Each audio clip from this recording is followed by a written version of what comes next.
Hi, and welcome to the Punk CX podcast.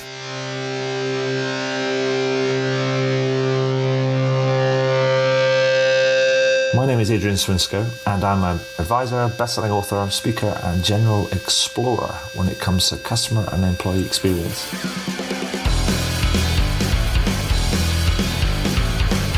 I'm really interested in figuring out what it takes to build organizations that produce better outcomes for both customers and employees.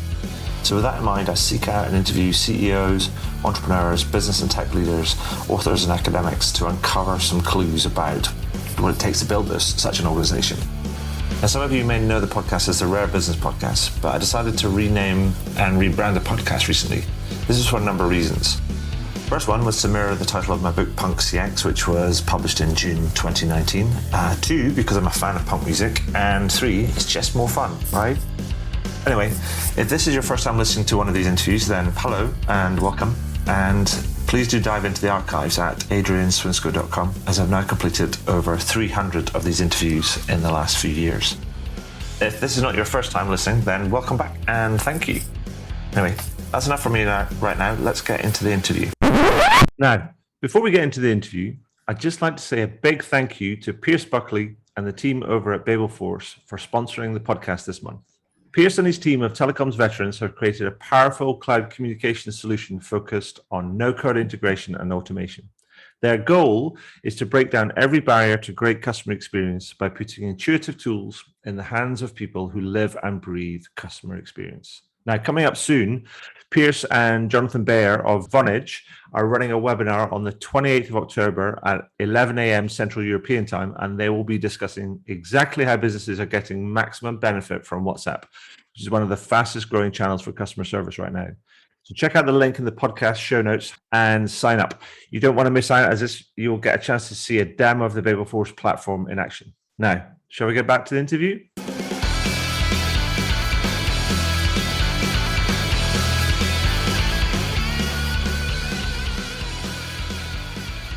So welcome to the next edition of the Punk CX podcast. With me today, I have Peter Cross, who has had 8 years worth of experience in being in charge of customer experience at John Lewis. And then before that, worked for 10 years as Mary Portas's business partner, which means that he's really well placed to give us a view of what's going on in CX, in retail, and more broadly than that. But he's now operating independently, so he can speak freely about all this other sort of stuff. And so really looking forward to speaking to him. So hello, Peter, and welcome to the podcast. Hello, Adrian. Thanks for inviting me. You're very welcome. Now, so that was a little bit of an intro from me, Peter, but can we hear a little bit about yourself from yourself for the benefit of our listeners and readers? Can we tell us about your background and how you've gotten the way you've gotten, as it were? Yeah, of course. Well, I think I've been in the customer space for my whole career, hopefully trying to inspire businesses to do more for customers. Adrian, that what customers want is actually usually quite straightforward, but identifying it and then ensuring businesses deliver that consistently does seem to escape so many businesses. But sadly true. But funny enough, at my core, I always think of myself as a communicator, as a sort of storyteller who's tried to bring brands to life in a way that will resonate with customers and ensure they want to be part of them, if you like. So in job sort of title speak, I suppose it's a comms director / CX director. Perfect. Now, you've been at this for a long time, Peter.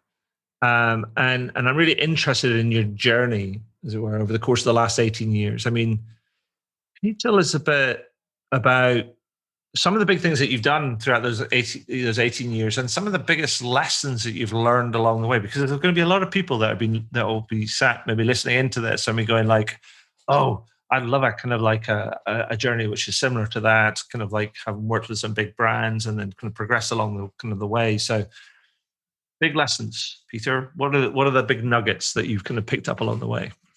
I'll tell you, I wish it was 18 years, actually, because I'd be far younger if it was 18 years. It's actually much longer than 18 years.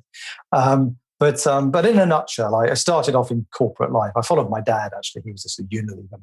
Right. And I worked for the L'Oreal Group, so a big cosmetics group based in the UK. And I lived in Paris for a few years, a little bit in New York. Moved to the Richemont Group, which is of course, they own the Cartier brand and all this lovely stuff. And I suppose these lessons in luxury taught me to appreciate the art of the detail, which turns out to be quite helpful in terms of delivering customer service, I suppose.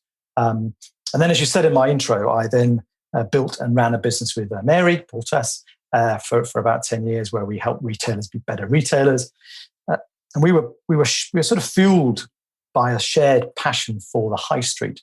Mm-hmm. So we always approach things through this lens of people and human connection and community. And ultimately then got us involved in creating a brand of our own around Mary's name, with some TV series, fashion collections, mystery shopping, charity shop collaborations, and so on. And these were very brave years. We were pretty fearless, actually, and sort of bubbled with confidence.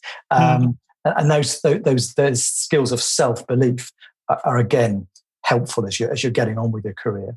And I probably honed my skills as a instinctive thinker in that time, because if you're standing in front of a chief exec, you've got to be on the money and dig deep into your experience to find answers that he will find credible.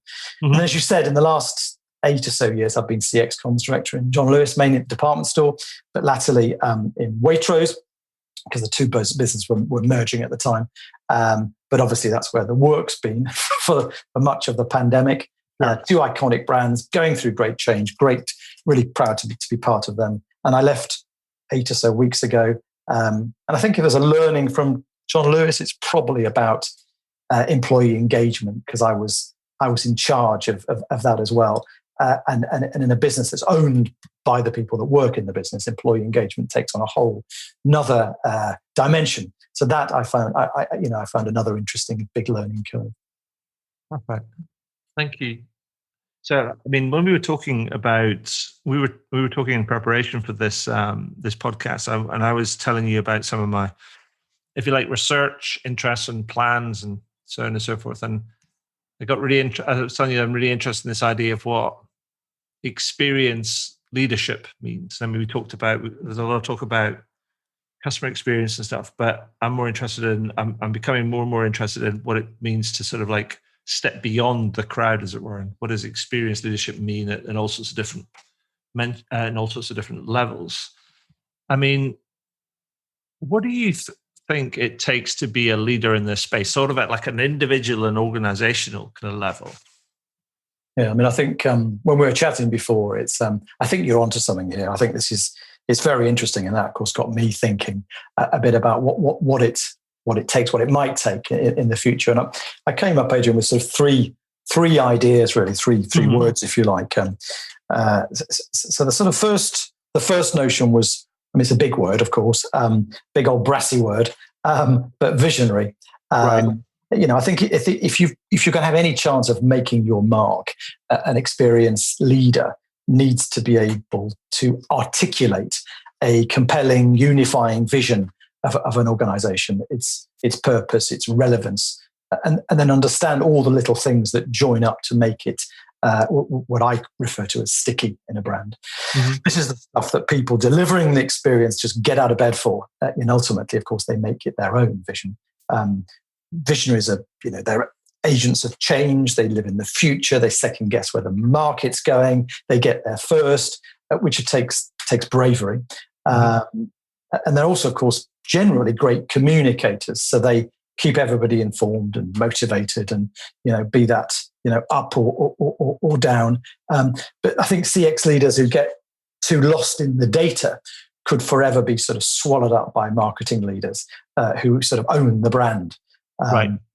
So I think that notion is probably my first thought for you. The second's a bit obvious, which is you've got to be collaborative. And I'm not much of a fan, Adrian, of this, the notion of being customer centric. It's one of those terms that's thrown about, or very easy to say and far harder to deliver. But ultimately, if you're going to get anywhere near customer centricity, you need to be the glue as you're leading this process, the connector the cross-functional operator, the influencer up, and then the marshal and the mobilizer of everybody else. So I think this notion of a really genuine collaborative leader is critical. Mm-hmm. And then probably the third idea is something I referred to sort of in my own journey, which is this notion of instinct, because there is so much data at your grasp now as a customer leader, and understanding what it means is key to your credibility in the organization. But I believe that it is your instinct that will allow you to stand out from the crowd, and truly great customer experience leaders make it their business to know what customers want, or perhaps more importantly, to obsess about delivering them every single time. And then the key to instinct is curiosity, an inquiring mind, thirst for knowledge, a really real relentless desire to find the stuff that's going to make you different. And it feels like to me, instinct, visionary, collaborative instinct, those all feel quite, I just imagine them. I've got this picture in my mind as almost like, visionary is connected to collaborative, is connected to instinct, which is connected to visionary, and so on and so forth. Feels like almost a self-fulfilling circle in many ways.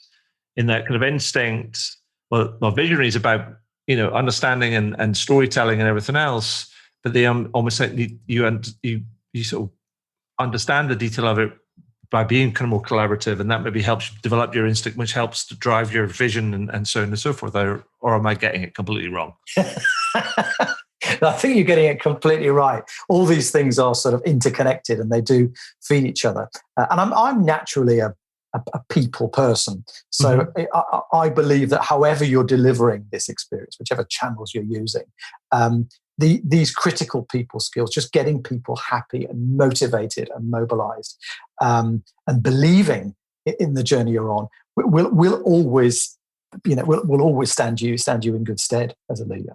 Mm-hmm.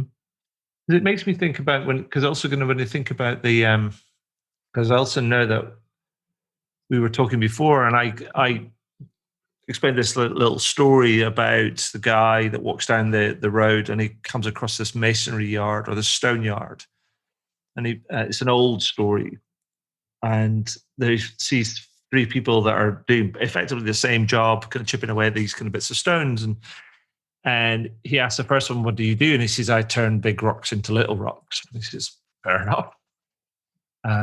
And then he asks the second person, he says, "I'm a highly skilled, specialized kind of a craftsperson, kind of like making these beautiful stone objects." That's brilliant. That's great. Thank you. And he goes to the third guy or girl, sorry for that, obviously. And he says, "What are you doing?" And he says, "I build cathedrals." And I think it's a really interesting story, because it sort of speaks to that whole visionary certain things, but it also makes me think about, are there different strata of leaders that we're seeing in play right now? That some people are just like turning the handle, some people are becoming too almost like embedded in their craft that they don't see beyond it. It's like almost blinkers, as it were. And then some people are operating at a much, much more, as you say, collaborative, visionary, kind of instinctive, connected sort of level. And we need to understand where we're at, and in understanding where we're at, that'll help us understand what we need to do differently to push on. Yeah, I think it's an interesting story, isn't it? And of course, some of the greatest stonemasons in the world are women, indeed. Know. Sorry, ladies. You corrected yourself sharply there. But it takes us back. The story takes us back to that buzzword of the moment, which is purpose. There's no doubt about it. It's far more motivating to build a cathedral than cut up bits of stone. I suppose the watch out in a world where everyone is determined to be more woke. Another word of the moment is it's important that organizations don't start to believe that to serve customers is somehow a lesser calling than other more noble causes. I don't think there's anything more noble than that. I agree. Frankly, I agree, because you're not going to get anywhere in delivering something that's good for the planet or society if you don't actually sell anything. So I think it's critical that the noble cause of serving the customer stays true and stays central. And there is a little risk that it might get sort of trampled on a bit. Yeah. Because I'm just really interested in that kind of whole idea and what's kind of emerging around this sort of thing. And I'm just cautious about this idea that you don't want to start a conversation about experience kind of leadership and then it gets becomes a thing, right? A thing like transformational leadership or authentic leadership or whatever. And because I don't think it is a thing necessarily, because it's all relative. But yeah, no. So that's we'll talk again on that. I think because that's a kind of a piece of a groove that I'm kind of like exploring right now. But in more general terms, I mean, it's fair to say retail has undergone some massive changes and challenges over the last 12, 15, 16 months or so, let's say. I mean, as a retail aficionado, expert, if you like, or somebody who's kind of heavily kind of like got deep roots in the retail sector, I mean, what do you think the sector has got right and what have they not got so right? What have they not got so right? And sort of what have they kind of learned, do you think? And what haven't they learned as well? Well, I think, just to start with sort of the undisputed positive, Adrian, the pace of response from retail, the adaptability, the resilience of the sector to keep going in incredibly tough, difficult circumstances, particularly in the supermarkets, the chemists, those sectors who traded throughout, was really, really extraordinary. And it's why we saw the heroes of the hour being those staff who just went into work, really not knowing how bad this thing was or was going to get. Sure. And I think that's just, I hope that in the legacy of it, we remember the frontline workers in retail who just kept going. And of course everyone says that the pandemic just simply accelerated stuff that was happening anyway. But I suppose if I've got a concern, it's got to be for physical retail, because most retailers have just not got their heads around what having a shop needs to mean in a digital world. And this might mean more casualties ahead. I think I also probably was worried and probably remain worried for creativity, because creativity was and remains incredibly difficult when everyone's apart, and people aren't just bouncing off each other, and that natural energy, particularly if you're leading a creative process, it's really hard to sort of spot the brilliant idea on a Zoom, really, really difficult, because it's often the quietest voice in the room that has the best idea. So creativity, I think, is probably something I'd probably be sort of concerned about. And then there are other big worries, I suppose, about the future. About the kind of things we might want to be worried about going forward, more generally in retail and beyond.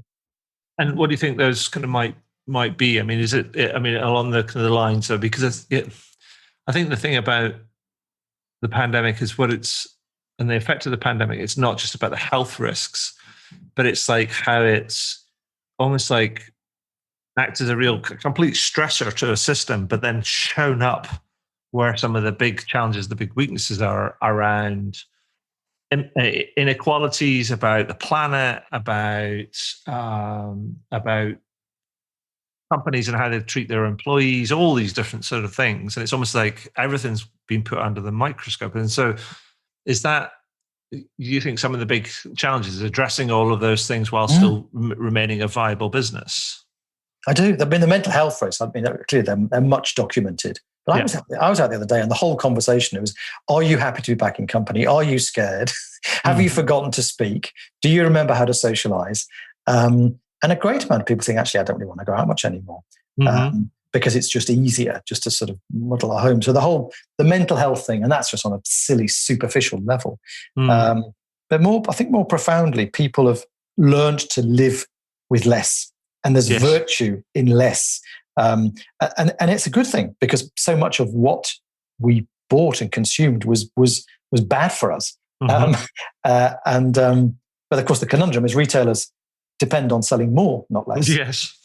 So there's going to be a bit of it. At some point, there's a challenge there, Yes. because however you wrap things up, you're still selling.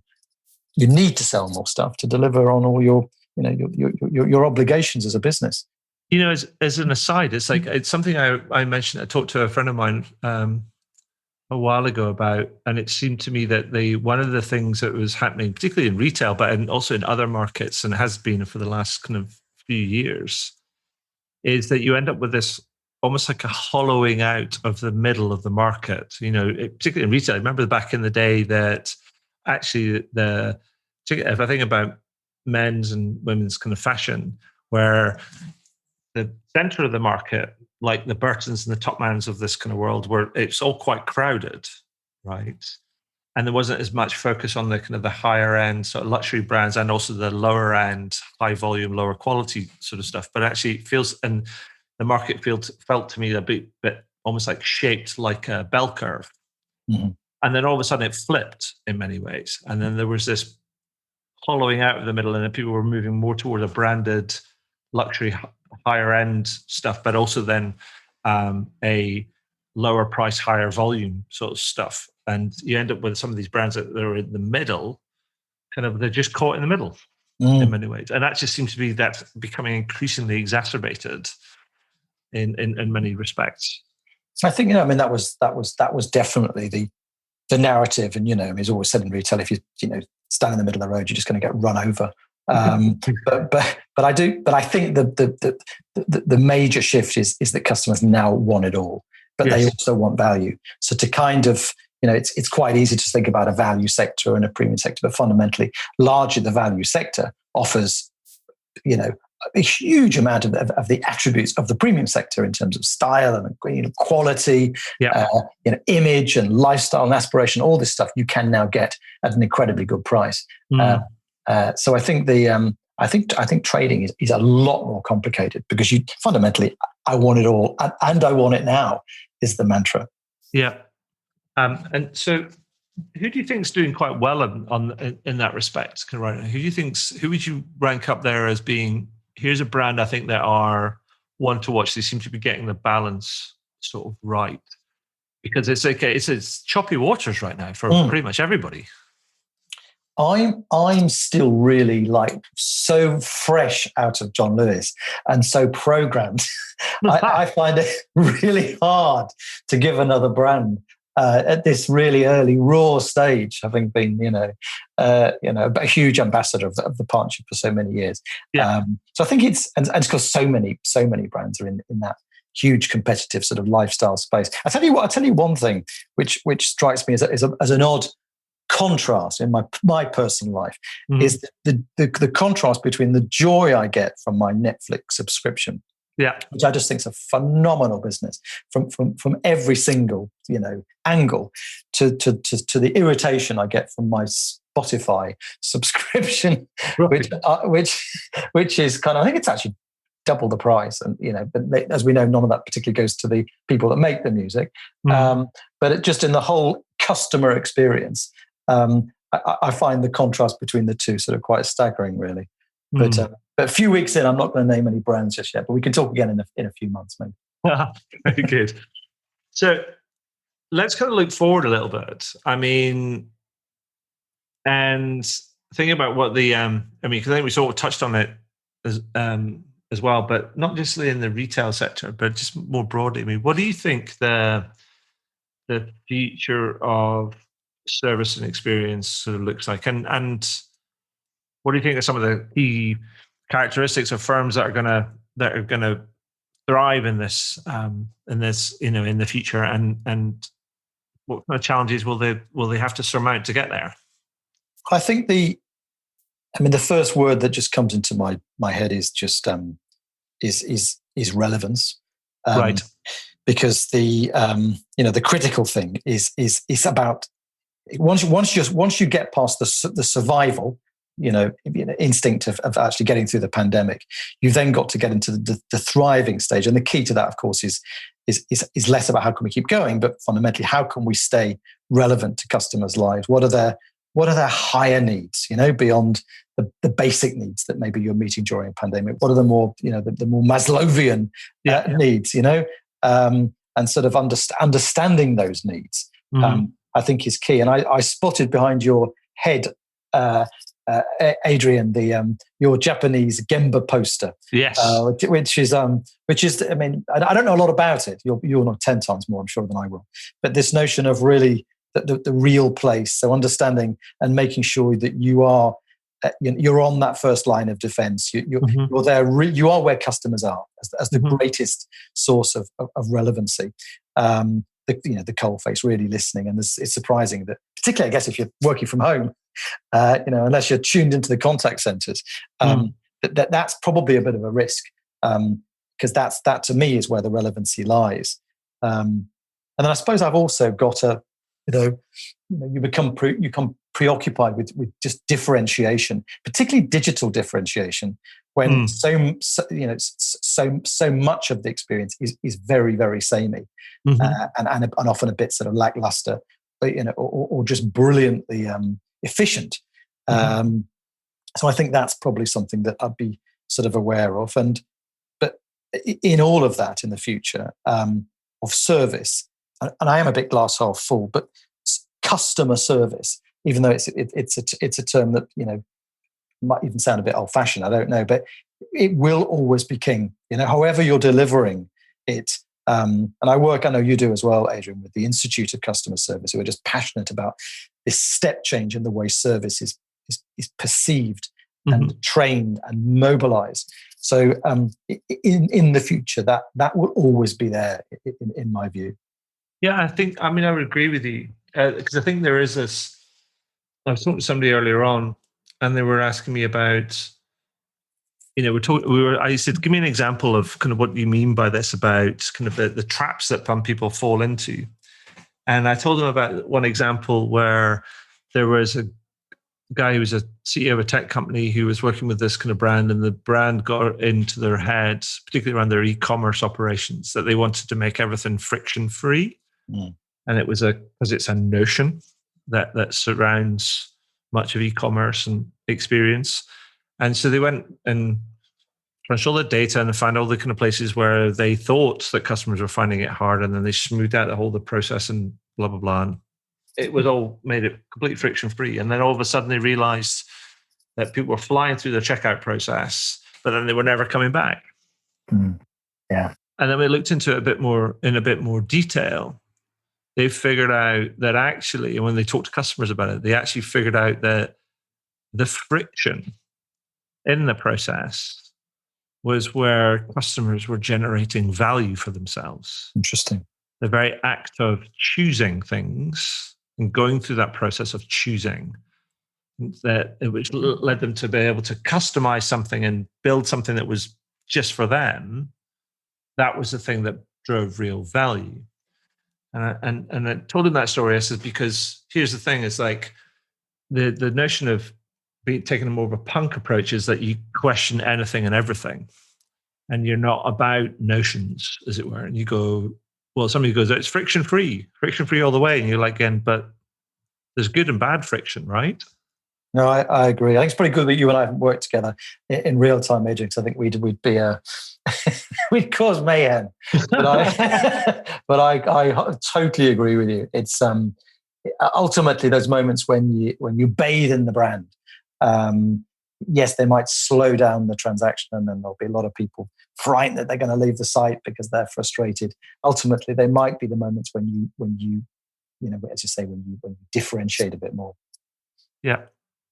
So I'm not going to ask you to actually tell me how many years worth of experience that you have, Peter. I'm just going to leave it at 18, because then you can be that younger guy.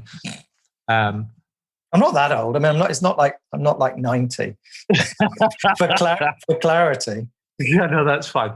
And nothing wrong with 90, of course. Some of the best. No, of course. What I was going to say was but you've had an impressive journey. for 18 kind of plus years. And there's a bunch of people, there are probably a bunch of people listening to this and thinking, that I'd love to kind of go on a similar sort of kind of journey from now and into the future. But there's so much to do, right? We talk about this experience leadership. There's so much to do, and so much to be and to achieve, and so on and so forth. So if I was to ask you to boil it down to somebody who wants to take the next one or two steps, and they really want to improve the service and experience they deliver to their customers, I mean, what would be your best advice? What would you say? Here's step one, here's step two, and keep stepping. I think, I guess being the guy who really genuinely knows the customers. Or girl. Or girl. Exactly. I think can't you say guy in a way that probably can't, can you? In a way that's I'm meant to be a champion of this stuff, so we're failing badly today. So I think I guess I'm only correcting you because I corrected myself. I caught myself. Quite right. No, it is important actually. So I think I think knowing the customers, really knowing the customers, sort of inside out, is and being the go-to is just mission critical, because you'll never get there unless you've got that real feeling and that flair and that knowledge of customers. And I think then also just being yourself, and that again just sounds obvious and silly and sort of flighty, but it's really, really often very difficult to be yourself in a very strong culture, or in a culture that doesn't celebrate individuality and difference. So I think becoming well known for you, and then becoming well known as the person who knows the customers, just strikes me as being, not bad places to start. Absolutely. I actually think I think the idea of somebody might kind of, somebody may be challenged by the idea about being the real you sort of thing for various kind of reasons. But actually, I think you could probably combine the two things and use that kind of point you talked about before about the Gemba, and going to the Gemba and understanding how things are, the real place, speaking to customers and everything else. And that could become the real you, or the you that you want to, because you become the go-to person that understands customers, because you're always going to the Gemba. You're always putting aside time to actually go and listen to people who are working with customers, or actually going to speak to customers, or just to observe or be amongst them, or kind of whatever it might be. And here's the challenge, is consistently carving out time to do that, not on a piecemeal basis or some sort of every 6 months, whatever, but consistently going and going and going. That in itself, I think, will put you in touch, but also that in itself will mark you out as different. I think you're right. I'm not proud enough to say that I'm, or too proud to say that I'm a real magpie. So pretty well everything I've ever been involved in is, none of it's ever been my idea. But I'm quite a good listener, and I can just spot it. I can spot a good idea. Reminds me of a time we went. I was in the Welwyn branch of John Lewis, a lovely shop, and we were approaching our 150th anniversary. And the only plan on the table was some balloons and some cake. And myself and others, we cannot do that. We have to do something special. And somebody in the Welwyn shop said, "Let's do our own version of the Olympics." Right. With all the shops coming in one by one into a huge stadium, and then bring the history to life. And it was the time of 2012, actually. So that was very much in the air with that brilliant production. And that's what we did. We took 12,000 people to the NEC and recreated the Olympics, sort of John Lewis style. But it wasn't, and I led the project, but certainly wasn't my idea. It was just a fleeting conversation on the shop floor in the Welwyn branch of John Lewis. That's perfect. I love that. But I think it's, sometimes the kind of the real insights are not that far away. You just got to go and find them and keep going and looking, I think. So I think that's good advice. Peter, is there anything that we missed out before I ask you my kind of like few appendix questions that I always ask at the end of these interviews? I don't think so. You've been very thorough in your questioning, Adrian. Oh, thank you. So, I've been doing some, I guess, ongoing longitudinal social research, I think I'd like to call it. Makes it sound very fancy, but it's really just kind of like word association questions that ever since I published my latest book, Punk CX, back in summer of 2019. And I've been asking people, every interviewee rather, two things. And the first thing is, what 1 or 2 words would you use to describe a more punk approach to customer experience? Well, I love this notion of Punk CX, by the way. I think it's very clever. You're clearly chief disruptor in the customer space. So I think it's a clever idea. And that, of course, takes you to sort of punky words, sort of disruptive and intimidating and daunting. But I'm going to settle on exhilarating, because it sounds a little bit risky, but it's still thrilling, and you've got wind blowing in your face and that kind of thing. So I'm going to pick exhilarating as my punky word. Perfect. And if I was to ask you to apply that sort of thinking to a company or brand who you think epitomizes a more punk ethos towards how they approach customer experience, what sort of brand would you say? Well, I told you a few minutes ago I'm not going to mention any brands, but but I'm going to chicken out and go with Netflix again. Netflix, perfect, and that's super. Peter, I want to thank you for your service, because you've been at this for a long time, and congratulate you on your success today, and wish you all the very best for your independent journey kind of going forward and kind of like further disruptions to come. But finally, I want to just thank you for sharing your time and your insight and your experience with us today. That's been brilliant. Well, it's been a pleasure, Adrian. Thanks for having me.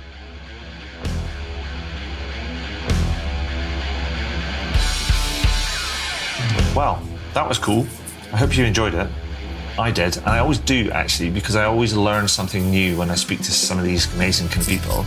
And it's always something new that I can incorporate into my writing, speaking, workshops, and other sort of advisory work that I do. Now, if you're interested in learning about any of that sort of stuff, then you can find out more about how I work with clients over at adrianswinscoe.com. But one final thing before I go, please consider heading over to iTunes or Spotify or whichever podcast platform you choose to use, and do leave a review. Every little helps, as they say. Anyway, that's all for now. Thank you for listening, and do tune in again soon. All the very best. Cheers. Bye.